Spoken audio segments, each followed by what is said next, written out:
Assalamualaikum warahmatullahi wabarakatuh. Waalaikumsalam warahmatullahi wabarakatuh. Bismillahirrahmanirrahim. Alhamdulillahi rabbil alamin. Wassalatu wassalamu ala asyrafil anbiya'i wal mursalin Sayyidina wa maulana Muhammadin wa ala alihi wa sahbihi ajma'in. Amma ba'du. Subhanaka la ilma lana illa ma 'allamtana innaka antal alimul hakim.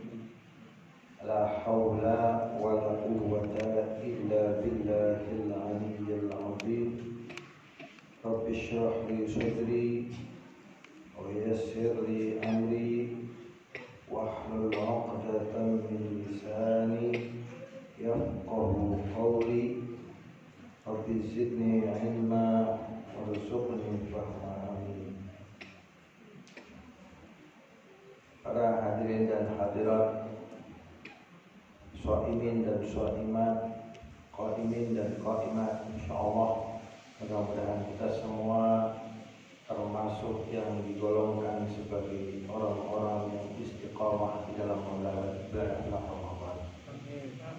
Dan orang-orang yang berhak mendapatkan kemenangan dan kemuliaan dari bulan Ramadan. Amin ya rabbal alamin. Para hadirin sekalian, suatu ketika dalam hadis yang diriwayatkan oleh Ubadah bin Samit radhiyallahu anhu yang ditulis dalam Sahih Al-Bukhari, anna Rasulullah sallallahu alaihi wasallam kharaja yukhbiru bi lailatul qadri fatalaha rajulani minal muslimina faqala inni kharajtu li ukhbirakum bi lailatul qadri wa innahu talaha fulanun wa fulanun farufi'at wa asa an yakuna khairan lakum iltamisuha bis sab'i wat tis'i wal khamsi. Rasulullah sallallahu alaihi wasallam suatu ketika keluar ingin memberi kabar tentang kapan malam Lailatul Qadar. Belum sampai beliau berbicara, ada dua orang sahabat, yang satu namanya Abdullah bin Abi Hadrat dengan Ka'ab bin Malik. Mereka berseteru, berselisih, berdebat, mengaku bahwa mereka telah mengetahui malam Lailatul Qadar. Maka Rasulullah dikatakan situ fatalah harujulani minal muslimina. Ada dua orang berselisih dalam masalah menebak atau mencari kebenaran Lailatul Qadar. Akhirnya farufi'at itu artinya pengetahuan tentang malam Lailatul Qadar itu kemudian diangkat atau dihilangkan dari Nabi Shallallahu Alaihi Wasallam. Gara-gara dua orang berdebat, dua orang berselisih, maka akhirnya informasi itu tidak bisa disampaikan. Maka Rasulullah mengatakan, sesungguhnya aku keluar itu untuk memberitahu kalian tentang Lailatul Qadar. Malah dua orang berselisih sehingga hilanglah informasi tentang Lailatul Qadar itu. Wa asa an yakuna khairan lakum, dan semoga saja itu menjadi lebih baik bagi kalian. Artinya dihilangkan informasi tentang Lailatul Qadar kapan itu, semoga saja itu lebih baik. Iltamisuha bis sab'i was tis'i wal khamsi. Carilah, kata Nabi, malam Lailatul Qadar itu di malam 7, maksudnya 27 ya. Was-tis'i malam 29, was-wal khamsi dan malam 25. Ini hadis daripada Ubadah bin Samit yang ada di dalam kitab Sahih Al-Bukhari. Para hadirin sekalian, jadi Rasulullah itu dibuat lupa gara-gara dua orang itu berdebat. Kenapa berdebat itu menjadi jelek? Bukan berdebatnya yang jelek. Pertama, berdebatnya itu di dalam masjid, di mana masjid itu tempatnya ibadah, bukan untuk berselisih. Yang kedua, perselisihan itu terjadi di waktu yang harusnya orang banyak ibadah, yaitu bulan Ramadan. Dan yang ketiga, karena orang berselisih itu biasanya suaranya meninggi dan itu dilarang. Ya ayyuhalladzina amanu la tarfa'u aswatakum fawqa sawti rasul. Fawqa sawti rasul. Ya. Fawqa sawti nabi. Ya. Wahai orang beriman, janganlah kalian mengangkat suara kalian di atas suaranya Nabi sallallahu alaihi wasallam. Jadi kalau ada Rasulullah, tidak boleh seorang pun yang suaranya lebih tinggi. Itu dilarang oleh Allah. Dan kebetulan dalam orang yang berselisih ini tentu suaranya nadanya tinggi. Maka efeknya langsung informasi Lailatul Qadar langsung hilang. Bahkan dalam kitab Fathul Bari dijelaskan bersama mereka berdua itu ada syaitan. Syaitan itulah yang menyebabkan perselisihan. Dan akhirnya informasi Lailatul Qadar itu diangkat oleh Allah Subhanahu wa Ta'ala. Maka kata para ulama di dalam kitab tersebut dikatakan, majlis yang di situ ada setan maka tidak ada barokah dan kebaikan. Kalau satu majlis pertemuan di situ ada setannya, maka biasanya tidak ada barokah di majlis. Maka jangan sampai kita dalam sebuah majlis, dalam sebuah pertemuan, kita menghadirkan setan di situ. Dengan apa? Satu, dengan saling caci maki, saling suaranya meninggi, berkelahi, saling menghibah, saling memfitnah, bicara tentang urusan duniawi yang begitu hebat, apalagi di dalam masjid. Kalau kita baca kitab Tanqihul Qaul dikatakan masjid itu ngadu kepada Allah kalau orang yang di dalam masjid itu ngomong dunia. Masjid itu ngeluh. Apa enak kita jadi orang diaduin nama kita di hadapan Allah Subhanahu wa Ta'ala. Ya Allah, si fulan bin fulan di masjid di tempat saya ngomongin dunia. Diaduin sama masjid kepada Allah. Bahkan dikatakan dalam sebuah hadis, ini hadisnya cukup terkenal. Kalau ada orang yang berdagang, kamu lihat dia berdagang di dalam masjid, maka doakan la arbahallahu lak. Semoga daganganmu gak untung, karena dagangannya di dalam masjid. Kalau ada orang nyari barang hilang, siapa yang ketemu barang saya, siapa yang ketemu handphone saya, umuminya di masjid, doain. Semoga barangmu gak ketemu. Kenapa?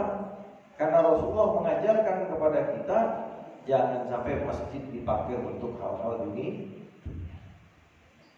Nah, para hadirin sekalian, informasi tentang Lailatul Qadar di malam ini malam istimewa, malam 27.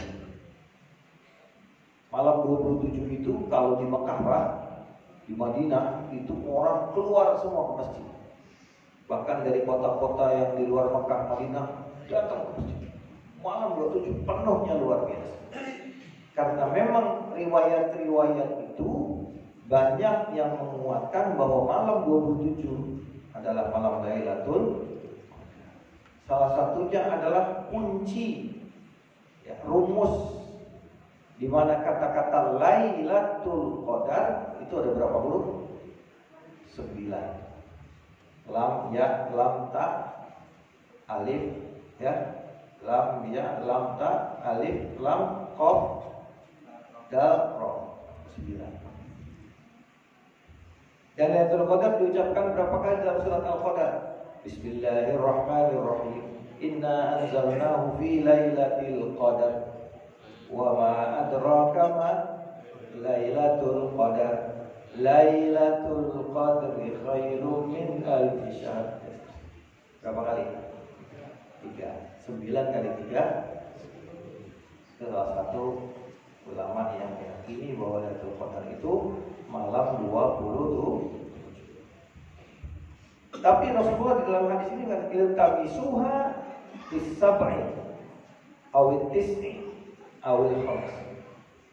Baik malam 27, malam 29 atau malam 25. Dalam riwayat Siti Aisyah Rasulullah mengatakan iltamisuha fil ashril awakhir min Ramadan. Carilah di 10 malam terakhir di bulan Ramadan.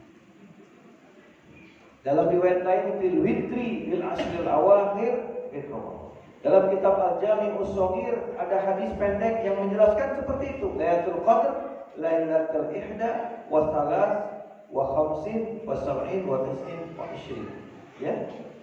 Jadi malam Qadar itu disebut 21 atau 23 atau 25 atau 27 atau ada hadis dalam Al-Jami' Us-Shaghir. Jadi banyak versi, tapi secara keseluruhan para ulama kemudian mengatakan yang jelas al-jam'u bainal ahadits, meramu dari semua hadis-hadis yang ada, maka sepakatan bahwa malam Lailatul Qadar sangat mungkin terjadi di malam-malam ganjil di 10 malam terakhir di bulan. Bahkan ada riwayat yang mempersempit 7 malam terakhir di bulan. Ini kan sudah akhir-akhir ya Pak ya. Malam ini malam 27, kecuali yang puasanya hari Senin, malam ini malam 28 ya. Betul kan? Malam 27, malam 28, malam 29. Berarti malam apa? Sekarang malam Senin malam 28, malam Selasa malam 29. Malam Rabu udah malam 30, Ru'yatul Hilal. Ru'yatul, kalau hilalnya kelihatan maka Rabu insya Allah kita lebaran Idul Fitri. Kalau hilalnya nggak kelihatan maka kita lebaran hari Kamis, Rabu tetap puasa hari ke-30 penggenapan istiqbal daripada bulan Ramadan. Maka malam ganjil yang selesai tinggal malam 27 ini dan 29. Kemarin malam 25. Bahkan malam 25 jatuhnya malam Jumat.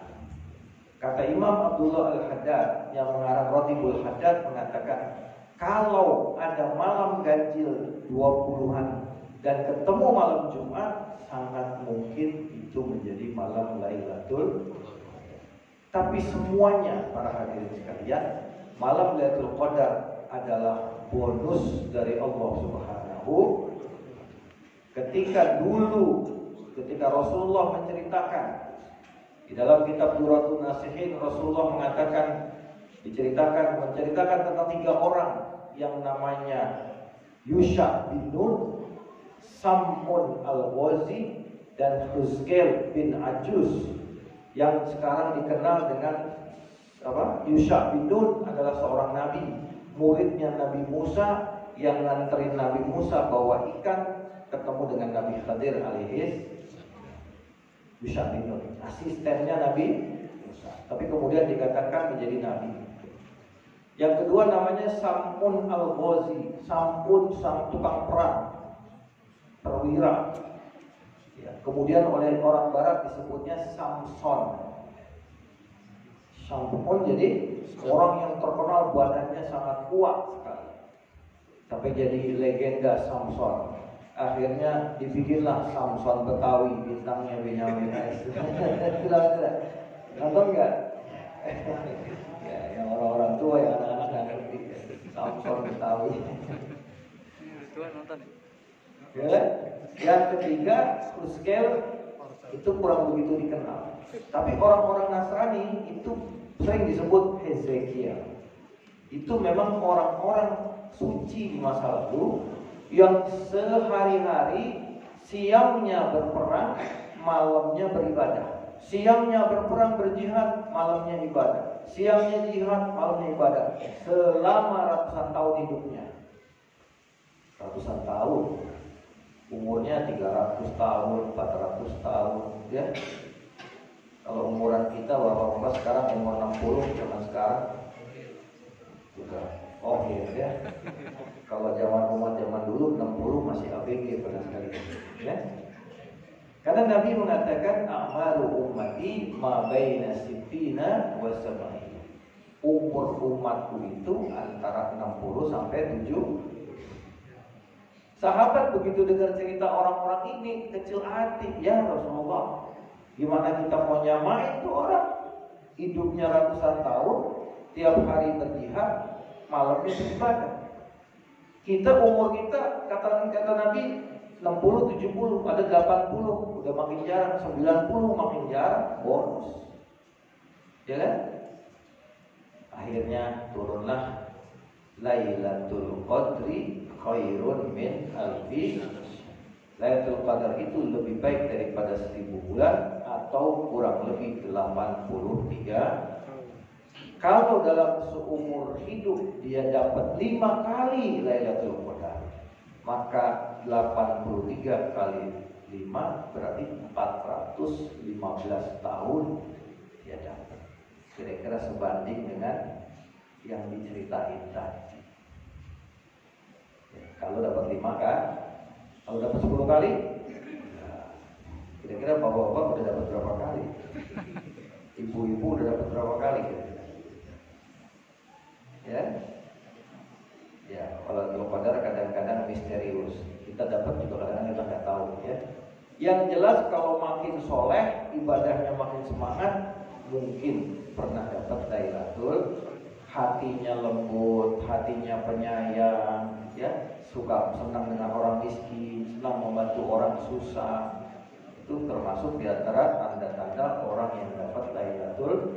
Apalagi kedudukannya naik, ilmunya bertambah, jabatannya makin tinggi, mulia di dunia, mulia di akhirat, sangat mungkin orang itu dapat malam Lailatul. Dulu saya punya guru namanya Kiai Haji Mu'alim Muhammad Syafi'i Hazami. Itu maha gurunya kiai di Jakarta.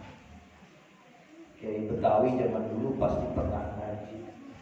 Bahkan yang seangkatan dengan beliau saja, Allah yarham Kiai Nur Ali Bekasi, duduk di majelisnya Kiai Syafi'i.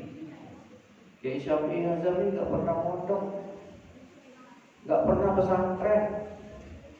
Tiap hari ngaji sama guru ini. Ya kalau orang dulu zaman dulu menyebut kiai guru.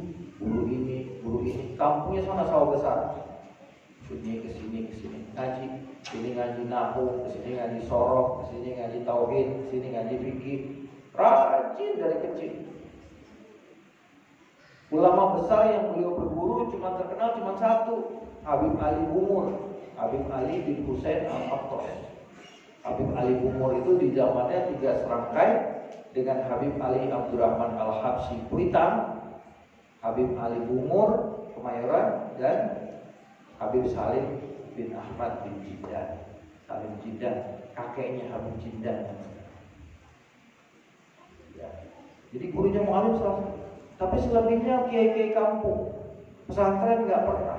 Tapi tolabul ilminya Masya Allah. Bahkan begitu Allah kasih ilmu, sampai kiai-kiai besar yang mondok bertahun-tahun, bahkan yang lulusan luar negeri, bahkan teman-teman saya, senior saya yang doktor di UIN, doktor di Mesir, duduk dalam majelisnya Mu'alim Syafi'i.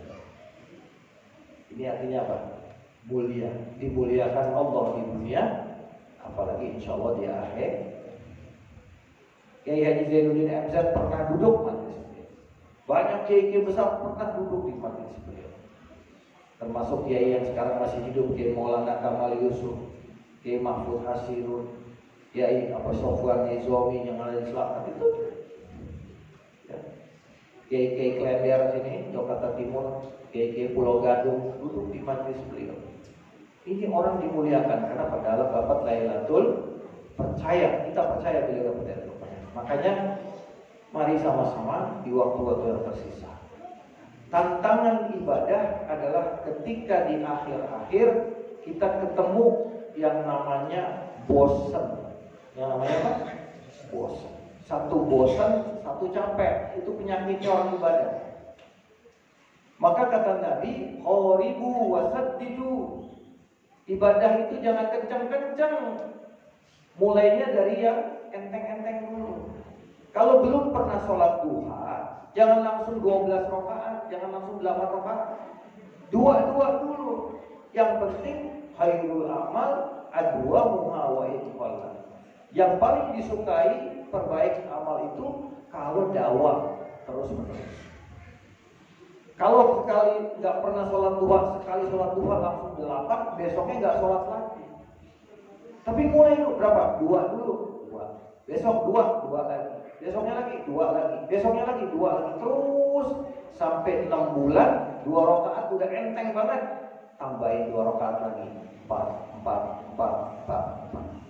Begitu. Tahajud, jangan dibayar tahajud berapa rakaat? Udah 2 rakaat dulu. Kata Nabi kepada Sayyidina Ali, "Ya Ali, qum bil laili walau kahal bisyadin." Wahai Ali, bangun malam meskipun seperti orang meres susu kambing. Cepat apa enggak orang meres susu? Cepat. Artinya paling 2 rakaat, 4 rakaat. Walaupun ya, tapi tidak jauh segitu. Tapi walaupun sedikit bangun. Kalau lagi capek, nggak kuat ibadah lama, ya dikit aja nggak apa-apa. Yang penting jangan satu malam dilewatkan tanpa qiyamul. Nah ini Ramadan kita qiyamul lail, alhamdulillah. Habis Isya kita sholat sunnah, tarawih atau qiyamul lail. Ya. Nanti sahur jangan langsung makan, sholat dulu tahajud, sholat dulu hajat, sholat taubat, sholat macam-macam kita. Banyakin ibadah, banyakin sholat. Insya Allah ya, mudah-mudahan kita termasuk orang yang mendapatkan kemuliaan malam Lailatul Qadar. Jadi malam ini, malam 27, seperti tadi saya katakan, termasuk riwayat yang paling banyak tentang Lailatul Qadar. Maka janganlah malam ini kita yang biasa nonton TV prek, yang biasa main HP prek, ya, yang biasa ngobrol di pos gardu prek. Mendingan habis tarawih pulang istirahat tidur. Nanti jam 12 bangun balik ke Masjid Al-Manar, kita i'tikaf bersama-sama. Ya, mau dipimpin atau sendiri-sendiri, hidupkan sampai sahur. Mudah-mudahan saat malaikat tatanazzalul malaikatu waruhu fiha bi'izni rabbihim min kulli amr. Malaikat itu turun sampai berdesak-desakan. Mudah-mudahan kita termasuk salamun hiya hatta matla'il fajr, mendapatkan salam dari para malaikat karena kita sedang menghidupkan malam Lailatul Qadar. Mudah-mudahan Allah terima segala amal ibadah kita, Allah terima puasa kita, Allah terima tarawih kita, qiyamul lail kita, tadarus kita, sedekah kita, segala amal soleh kita semoga diterima oleh Allah Subhanahu wa taala. Mudah-mudahan kita menjadi pribadi yang semakin baik, semakin soleh, semakin sabar, semakin takwa kepada Allah Subhanahu wa taala. Mudah-mudahan hidup kita semakin penuh dengan keberkahan, melimpahkan keberkahan dalam segala aspek kehidupan kita. Mudah-mudahan kita doakan masjid kita semakin berkah, ustaz-ustaz guru-guru kita, ustaz Izi, Fai, mudah-mudahan selalu diberikan sehat, panjang umur oleh Allah Subhanahu wa taala, diberikan keberkahan, berlimpah rezekinya, dicukupkan segala hajatnya, dan masjid kita juga semakin makmur dan semakin banyak kebaikannya. Amin ya rabbal alamin. Demikian yang dapat saya sampaikan, kurang lebihnya mohon maaf. Assalamualaikum warahmatullahi wabarakatuh.